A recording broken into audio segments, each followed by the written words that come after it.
Selam i pozdrav svima, dobrodošli u moj novi video. U današnjem videu ću vam pokazati još jedan način pripreme mesnih okruglica. Ja sam ih danas radila sa povrćem i šampinjonima, pa ako vas zanima ostanite u nastavku videa i pratite šta sam se stavila i kako sam to spremala. Pa da prijeđemo odmah na pripremu.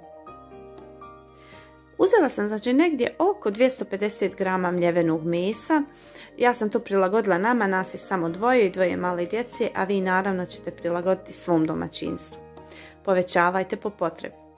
I u to 250 grama sam urezala pola glavice crvenog luka i 2 čehna bijelog luka ću da protisnem ili sitno isjeckati. Uglavnom sada pravimo ćuftice, odnosno te mesne okruglice. I vi to uglavnom možete raditi onako kako ste vi navikli, ali evo ja vam pokazujem način kako ja to radim. Znači, dodam jedno jaje, stavim negdje oko 2-3 kašike prezle i jednu kašku do kašku i pol brašna, da to sve fino poveže. I sad začin, ja stavim suhog začina, malo peršunovog lista i malo crvene mljevene paprike. I sad sve dobro izmiješati, znači ovo je potrebno da se dobro izgnjiči rukom, jer sve što više i duže miješamo i rukama kroz prste protisnjujemo, sve je bolje i meso će da bude ljepše i sočnije. Tako će nam okruglice da budu fine, onako sočne, neće biti tvrde. I sad krećemo sa pripremanjem okruglica. Oblikujte po željenoj veličini. Ja sam radila male okruglice, možda veličine nekog manjeg oraha.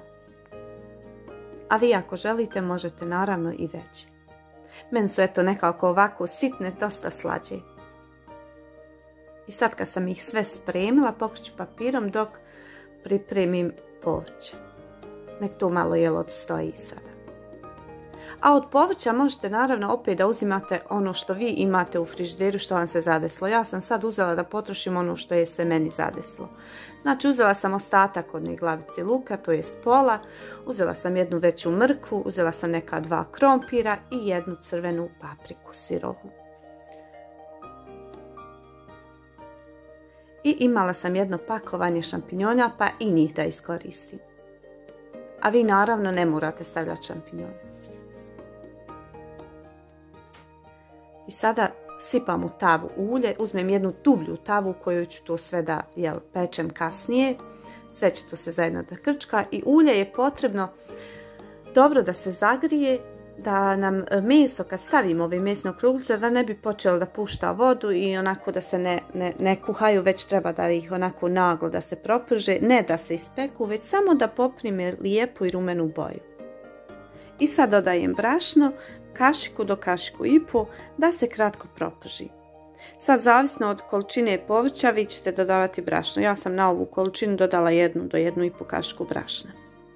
Dodajem šampinjone i mljevenu papriku i kratko propržim, jel da i ova paprika pusti onako svoju aromu u ovom ulju i brašnu. Sada dodajem povrće ostalo i sve kratko dinstam.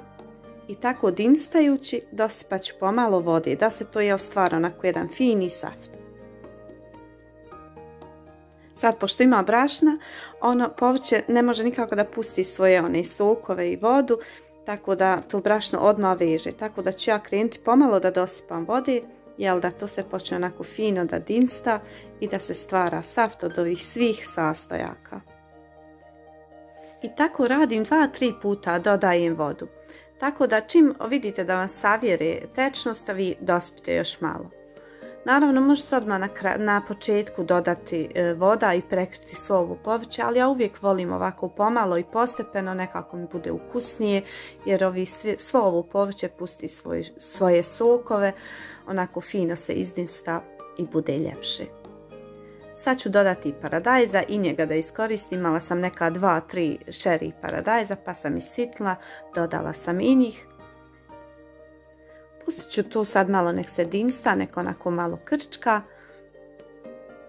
I kad vidim da mi savjere tečnost, da mi nestaje, onda ću dosuti ostatak vode, to jest da prekrije ovo povrće.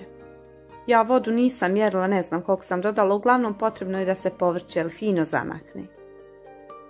I sad vraćam mesne okruglice unutra